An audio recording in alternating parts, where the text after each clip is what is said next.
Have you ever wondered why the price for your ticket on an aircraft is so high compared to the person sitting next to you who got a so much better deal? Well, today I'm going to be answering that in this podcast called Plain Simple. And on top of that, I'm going to also be talking somewhat about air freight, airline logic. Airlines like to price flights based on the time you book the flight. See, if you book the flight well in advance, the airline will know that you want to go onto the flight. Therefore, they'll give you a lower price. But if you book at the last minute, like on the final week towards a flight, then the airline will give you a higher price. But if you book in the middle, then you'll get a pretty good deal. So if you book well in advance, you should get a good deal of about $50. And if you don't book well in advance, if you book at the last minute, you should get a pretty bad deal of all the way up to $700. It's insane. I'll also be saying why your flight's at full, even though it's really not. Airlines overbook flights because they don't have a guarantee from the passenger that they'll show up. An airline can't just break into a person's house and be like, you have to show up to our flight. They can't do that. So what airlines do is they'll say a flight is overbooked even though it's really, or a flight is full even though it's really not, because they're going to have international connecting flights. Let's say you have a flight coming, so let's say the flight you want to fly is from Los Angeles to Dallas, but then it says the flight is full.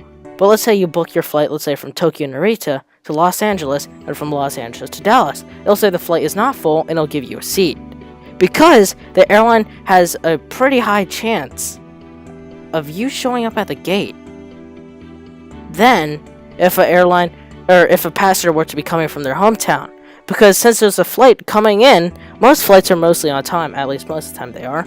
So they would have a pretty high chance of you showing up at the gate and then them making a higher profit because they have a full plane than if they had a partly empty plane because the passenger didn't show up at the gate.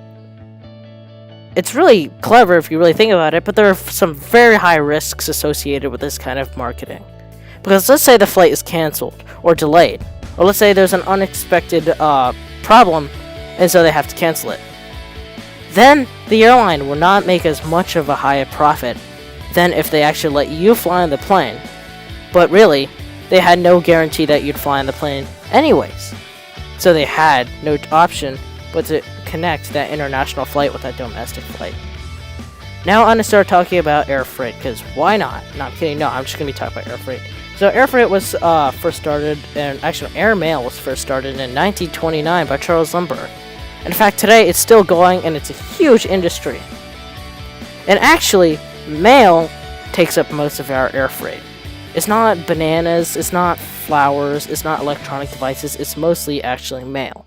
Just mail. And actually, did you know that your baggage has a higher priority than the mail? In fact, your baggage goes in first, then the mail goes into it after. But I'm going to talk about that later. Anyways, when they put this mail on, they have to additionally also have other cargo that's going through the system, such as actually living animals sometimes go through the system, and including even expensive cars, like Bugattis and Lamborghinis, and even let's say armored vehicles sometimes travel through air freight. One guy even told me he ships even a rhino, which is insane, but that's not what we're talking about today. So all that cargo, from mail to all these exotic things that are traveling through the system, are actually not being inspected. It's actually the truth, they're not being inspected at all.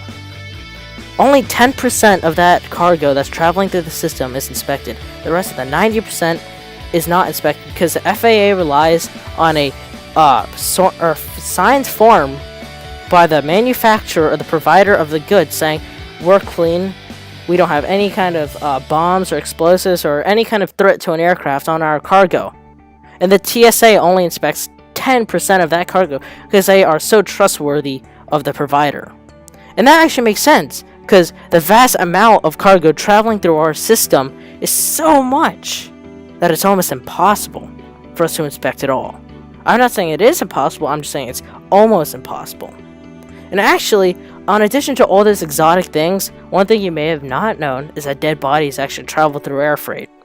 And on American Airlines, these are actually referred to as Jim Wilson. which is a pretty awesome name.